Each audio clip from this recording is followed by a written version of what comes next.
কারণ বাংলাদেশের পরিবেশ, বেকারত্ব, টাকা পয়সা আসলে কর্মসংস্থানের অভাবে বিদেশে থাকা ভালো। বিদেশে থাকলে আরাম আয়েসে টাকা পয়সা কামাই রুজি করে আমি যদি আমার বাল বাচ্চা নিয়ে যদি সুখী শান্তিতে থাকতে পারি, পরিবারকে সুশিক্ষা শিক্ষিত করতে পারবো, নিজের সেফটি অ্যান্ড সিকিউরিটি থাকতে পারবো।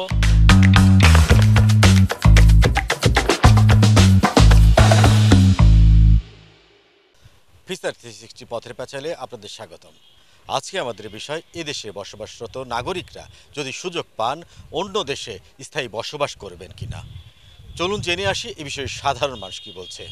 অবশ্যই আমি বিদেশে যাওয়ার যদি সুযোগ থাকে ইনশাল্লাহ চেষ্টা করব এবং ওখানে স্থায়ী থাকার চেষ্টা করব। কারণ বাংলাদেশের পরিবেশ, বেকারত্ব, টাকা পয়সা আসলে কর্মসংস্থানের অভাবে বিদেশে থাকা ভালো।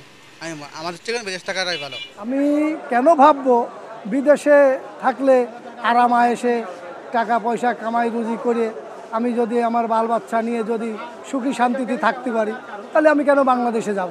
আমার বাংলাদেশের চাইতে এখানে কামাই রুজি ভালো, আরাম আয়েসের দিন কাটাবো।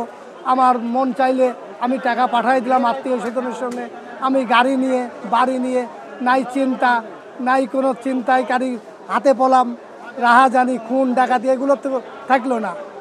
আমাদের বাংলাদেশে নানান রকমের দুটো টাকা যদি হয়েছে তার পিছনে দাঁড়িয়ে কীভাবে ডাকাতি করে নিবি, কিভাবে চিন্তাই করে নিবি, এটাই সবসময় পরিকল্পনা করে। আর বিদেশে তো এগুলো নাই। বিদেশে থাকবো, খাবো দাবো, ডিউটি করলাম, অফিস টাইমে চলে গেলাম, আবার আসলাম। এই জন্যই বিদেশে থাকাটাই আমার জন্য উত্তম মনে করি।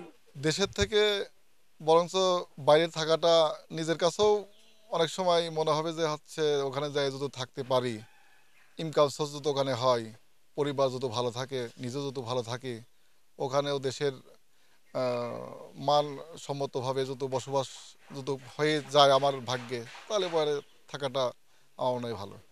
বিদেশের থাকার একটা ব্যাপার আছে, ওখানে আপনার ফ্যামিলি যদি থাকতে পারি, ওখানে মানে পরিবারকে সুশিক্ষা শিক্ষিত করতে পারবো, নিজের সেফটি অ্যান্ড সিকিউরিটি থাকতে পারবো। ওখানে সব কিছু ওখানে উন্নত, বাংলাদেশের তো শতগুণ ওখানে উন্নত কান্ট্রি। তো আমি সুযোগ পাইলে অবশ্যই বাইরে সেটেলমেন্ট হতে চাই। দেশে কর্মসংস্থানই সুবিধাজনক, বিদেশে গেলেও পরিশ্রম করা লাগবে। আমি দেশেও পরিশ্রম করি, দেশে পরিশ্রম করে নিজের মতো নিজের কর্মসংস্থান তৈরি করে নিয়েছি, আমি বিদেশে যাব না। এতক্ষণ শুনলেন সাধারণ মানুষের কথা। এবার আপনাদের পালা। আপনাদের মন্তব্য জানাতে পারেন আমাদের কমেন্ট বক্সে। লাইক করুন, শেয়ার করুন, সাবস্ক্রাইব করুন। সবাই ভালো থাকবেন, সুস্থ থাকবেন। ধন্যবাদ।